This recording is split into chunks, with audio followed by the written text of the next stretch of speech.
Bueno, muy buenos días, bienvenidos a nuestra semilla agustiniana, siempre con el deseo en el corazón para ustedes y para cada una de sus familias, de que la paz del Señor, de que la fuerza del Espíritu Santo habite en ustedes y sea en ustedes la fuerza que les permita a cada uno vivir este momento que nos ha tocado transitar de la historia, ¿no?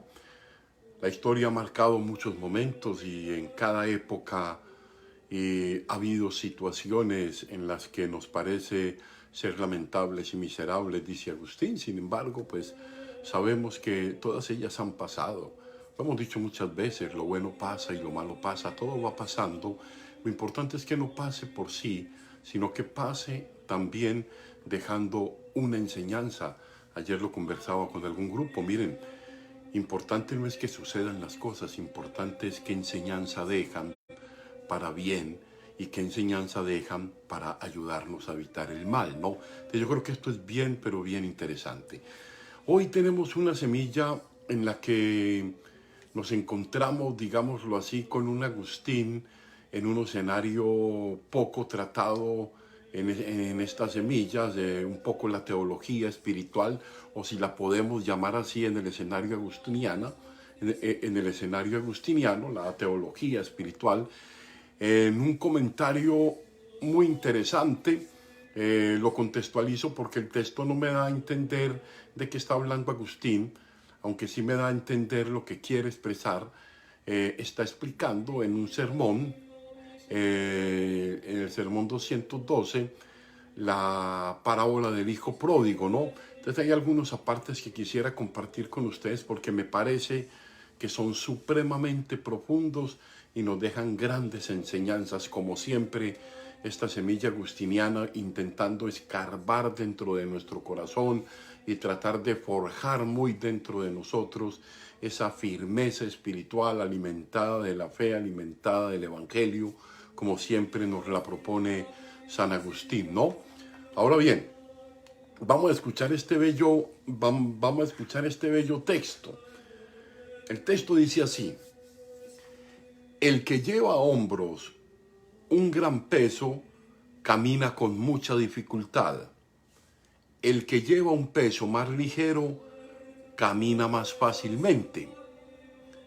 Ambos, sin embargo, caminan derrengados. Con poco o con mucho caminan derrengados. En cambio, el que no lleva ningún peso camina airoso y con libertad.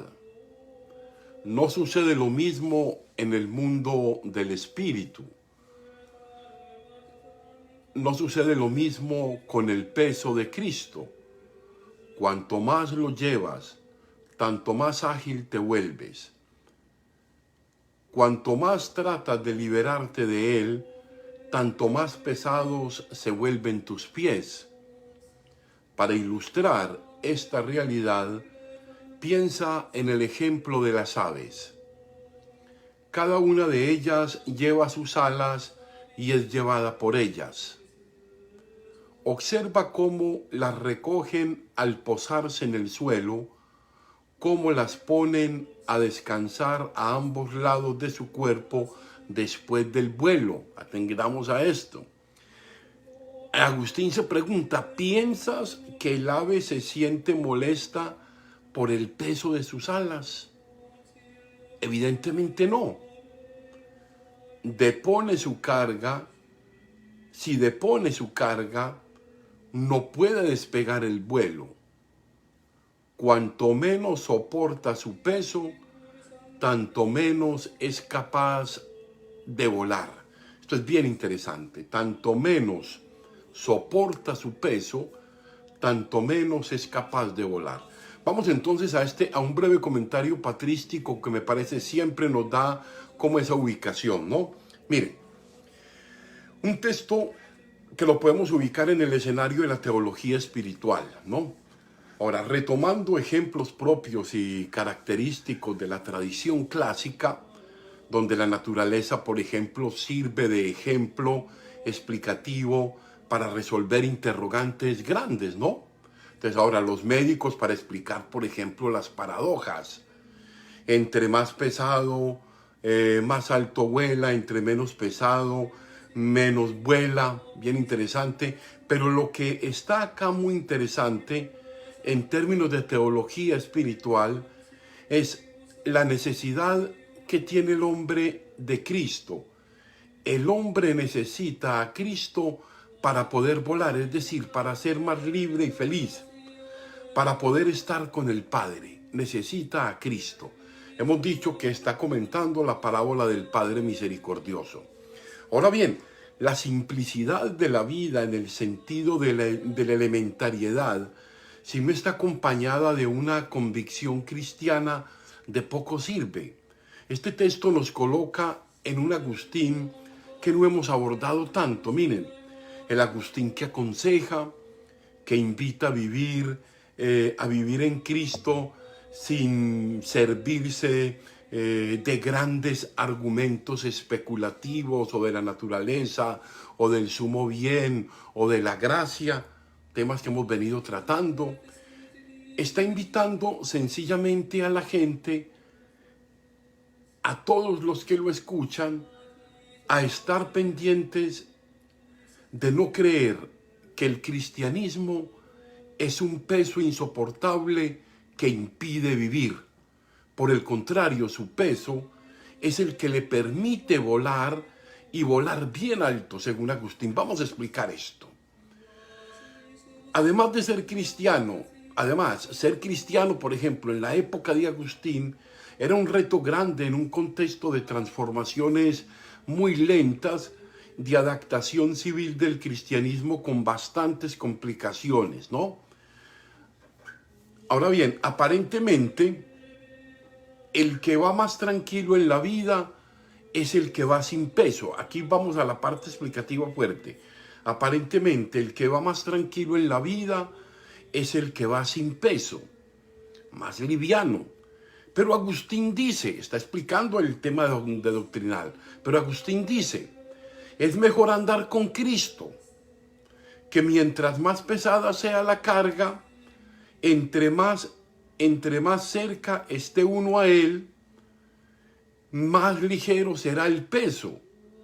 Estas paradojas y símiles que reducen el absurdo, que voltean un poco la realidad, que lo pesado es ligero y lo ligero es pesado. Recordemos un poco, el que pierde su vida la ganará y el que gane su vida la perderá. Este tipo de paradojas usados en el Evangelio. Estas son estrategias retóricas que en el fondo está mostrando un Agustín que quiere hacer entender lo paradójico. O sea, ser cristiano, para Agustín en definitiva, es un peso que toca asumir con sus implicaciones y desde conductas muy profundas, desde convicciones muy profundas. Ahora, miren ustedes, por ejemplo, cambiar de modelos de vida, eso es un peso grande. Está diciendo que no se preocupen en sus cambios. Esa dificultad de ser cristiano, de cargar el peso, que implica tener alas más grandes para poder velar mejor, que el cristianismo no es un peso, es una propuesta liberadora en el fondo, ¿no? Los compromisos en los cuales se es cristiano y se entra para asumir la fe con el otro, con la familia, con la pareja, con la sociedad, con las fortalezas, con las decisiones complejas, para estar en contravía a veces de los modelos sociales que imperan y de los modelos culturales también impuestos. O sea, tener el peso de Cristo significa tener una fuerza transformadora que invita a no dejarse llevar de la corriente en el fondo. Ahora, el que está en Cristo, según Agustín, puede volar más alto. Y si vuela más alto, es más ligero realmente. La ligereza de no tener nada cargando, la ligereza elemental y efímera de lo que nos parece que estamos viviendo la vida muy bien, pero en el fondo no. Es mejor andar pesados en Cristo, pero en una vía hacia la verdadera libertad de los verdaderos hijos de Dios, ¿no? Entonces Agustín entiende que hay un peso, y este peso fue el que no supo soportar el hijo pródigo. aquel que se fue de la casa, que pensó que el peso de la casa y que la autoridad del padre era muy pesada.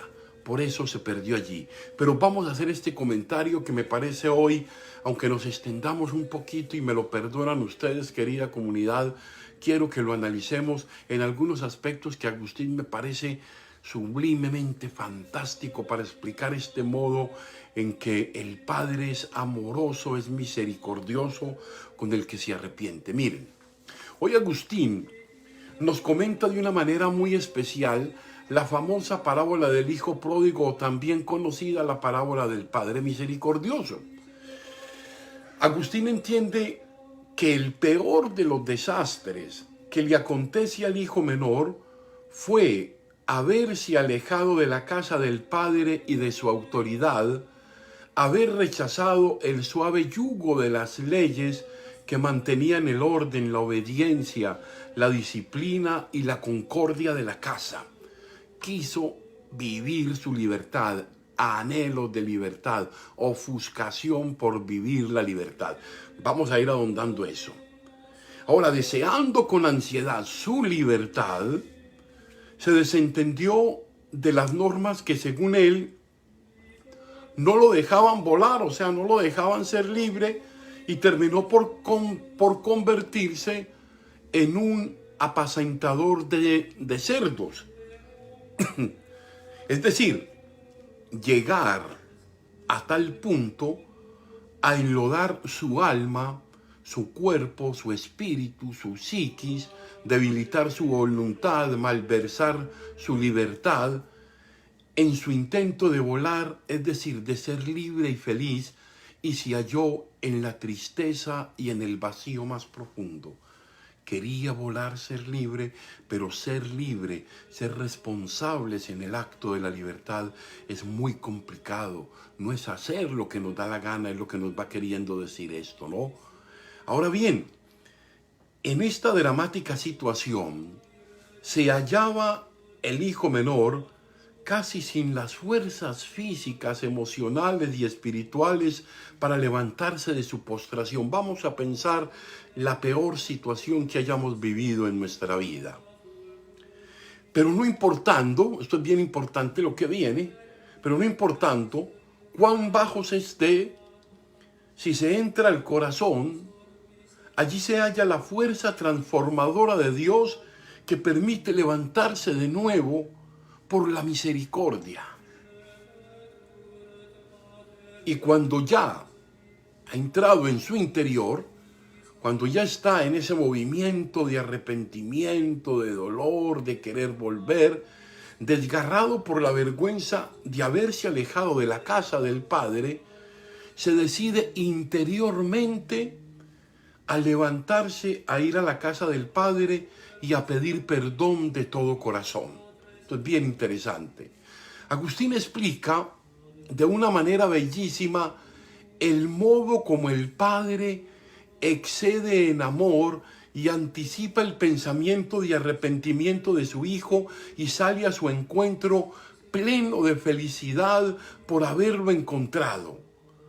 La alegría del perdón que nos hace nueva criatura y hace que nazcamos nuevamente. Veamos el modo bellísimo como Agustín lo expone. Miren, aunque aún estaba planeando dirigirse a su padre, diciéndose en su interior, me levantaré e iré. El padre, conociendo a distancia su pensamiento, le salió al encuentro. ¿Qué quiere decir salió al encuentro sino anticiparse a la misericordia? Estando todavía lejos, dice, le dio al encuentro, le salió al encuentro su padre, movido por la misericordia. El padre que tiene entrañas de misericordia, eso es lo que tiene un padre y una madre frente al descarrío y desvío de los hijos, unas entrañas de misericordia. Por eso un reflejo de la imagen y semejanza de Dios en ese acto de la misericordia está reflejado ahí en ese ser imagen y semejanza de Dios que es amor y que es misericordia, ¿no? Ahora bien, Modo bello este de Agustín plantear la inmensidad de la misericordia de Dios que anticipa el arrepentimiento y abraza de un modo liberador. Llevar a Cristo, aunque parezca una inadmisible paradoja, es sin duda el camino más fácil para andar en la libertad de los hijos de Dios. Escuchemos el modo que Agustín explica la misericordia de Dios. Esto es bien interesante.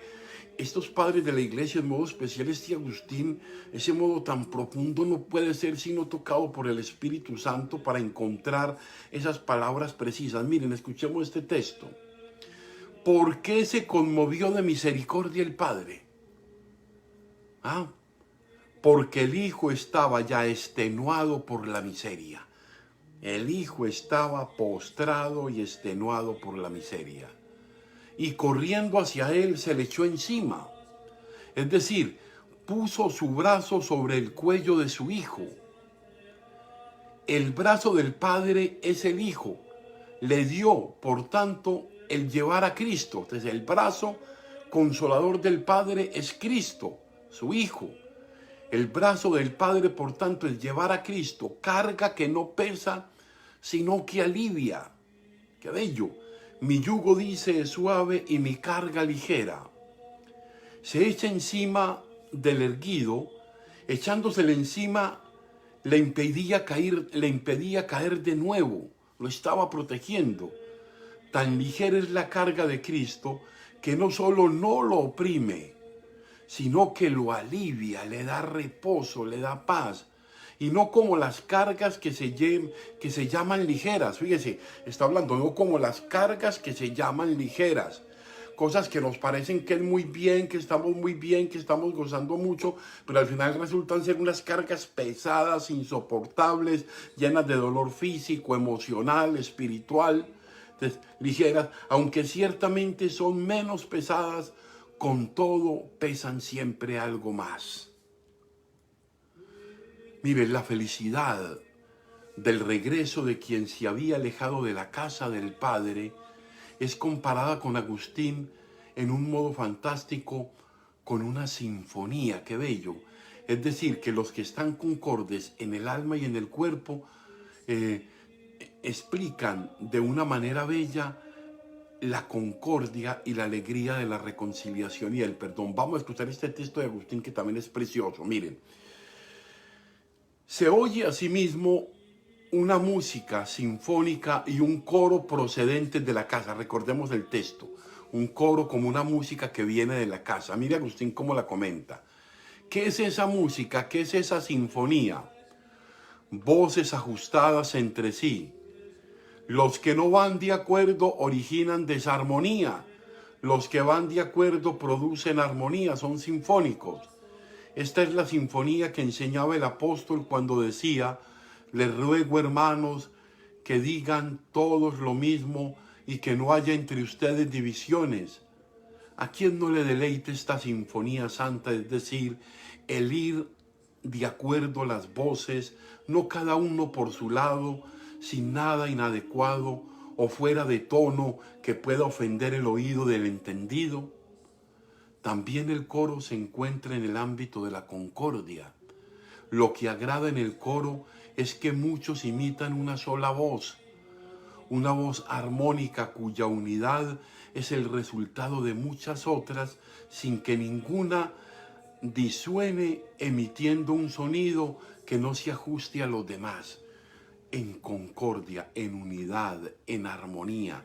Todos tan diferentes porque somos diferentes instrumentos, pero todos cuando estamos en concordia se escucha una sola voz y la melodía, aunque de muchos instrumentos, es agradable. Por eso dice Agustín, qué agradable es la sinfonía de los acuerdos, de los perdones, de la reconciliación, de la aceptación, de la misma tolerancia. Hoy es de verdad una semilla que aunque nos estemos demorando un poco, pretendo que quede como una catequesis sobre la parábola del hijo pródigo o del padre misericordioso, que luego lo vamos a comentar en modo completo este texto que me parece bello, ¿no? Ahora, la alegría del Padre, Dios, por el regreso del Hijo, que estaba muerto y ha vuelto a la vida, lo hace otorgándole, miren el modo como Agustín hace, lo hace otorgándole el don de su amor incondicional, nuevo vestido, nuevo anillo, nuevas sandalias y matar el ternero cebado. Yo quiero que escuchemos ya para terminar cómo Agustín entiende eso. Eso tiene una explicación. Y Agustín le da esa interpretación alegórica allí, pero preciosa. Miren, escuchen. El Padre manda que se le lleve su primer vestido, el que había perdido Adán al pecar. Le devuelve la dignidad. Tras haber recibido ya en paz al Hijo y haberlo besado, ordena que se le dé un vestido, la esperanza de la inmortalidad que confiere el bautismo. Manda asimismo que se le dé un anillo, prenda del Espíritu Santo y calzado para los pies, como preparación para el Evangelio de la paz, a fin de que sean hermosos los pies del que anuncia el bien. Esto, por tanto, lo hace Dios mediante sus siervos, es decir, a través de los ministros de la iglesia. Está hablando del sacramento de la reconciliación. Ellos deben prestar su servicio, cumplen con su deber, pero quien otorga es aquel de quien cuya dispensa y tesoro se saca todo.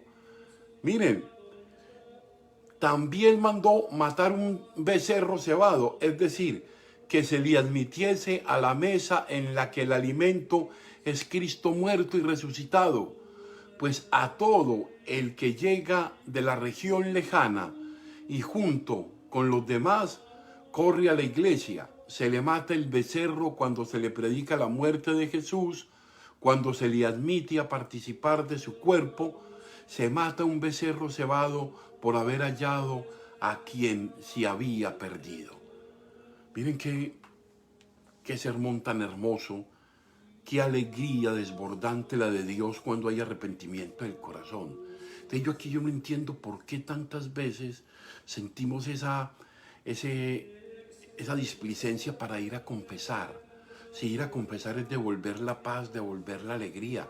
Ahora bien, que pase, que haya hermanos sacerdotes que en vez de dar paz y ligereza en el corazón con el peso de Cristo, hundan en el peso de la culpa, es otra cosa. Pero el sacramento lo que quiere ir anunciando es eso. Aquel que entra en sí, aquel que reconoce su falta, aquel que quiere seguir adelante, encuentra el vestido nuevo, el anillo del Espíritu, el calzado cómodo para la caminada de la vida cristiana, y se le mata el becerro, o sea, se le invita a la Santa Eucaristía para que, alimentado de ella, tenga la fuerza para ser cada día mejor ser humano. Les agradezco de verdad siempre esta presencia en la semilla, y bueno, que el Señor nos permita seguir avanzando. Nos vemos a las 2 de la tarde hora de Colombia, 3 de la tarde hora de Filadelfia en la Santa Eucaristía. Yo creo que eso es bien importante, ¿no? Les saludo de corazón a todos. Nelson, Iván, un abrazo para ti, hijo, a Teófila, un gran abrazo, y a todos los que han estado conectados con la semilla agustiniana. Que Dios los guarde y que tengamos siempre en el corazón esa certeza. No importa dónde estemos, no importa cuál sea la situación en la que nos encontremos, si encontramos en el fondo del corazón la presencia de Cristo, que salva, que redime, que perdona y que vuelve a la paz. Un muy feliz día, Dios los bendiga, la Virgen los acompañe.